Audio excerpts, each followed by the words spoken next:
সবচাইতে হতভাগা হচ্ছে তারা, সবচাইতে হতভাগা হচ্ছে তারা নামাজ পড়তে টাকা লাগে না, নামাজ পড়তে ধনী হওয়া লাগে না, নামাজ পড়তে ফর্সা হওয়া লাগে না, নামাজ পড়তে হাত পা থাকা জরুরি নয়, নামাজ পড়তে মানে প্রতি ওয়াক্তে গোসল করা জরুরি নয়, নামাজ পড়তে দিনক্ষণ অপেক্ষা করে জেগেই থাকতে হবে, বসেই থাকতে হবে, দাঁড়িয়েই থাকতে হবে, কতক্ষণ ঘন্টার পর ঘন্টা তওয়াফ করতে হবে, এই ধরনের কোনো শর্ত নেই।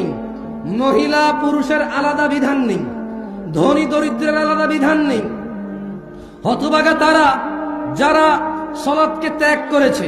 আল্লাহর নবী বলছে ইসলামের স্তম্ভ 5টি: আল্লাহকে সাক্ষী দেওয়া, ওনার রাসূলকে সাক্ষী দেওয়া এবং সালাত প্রতিষ্ঠিত করা, সমর্থবান যাকাত দেওয়া, সমর্থবান হজ করা।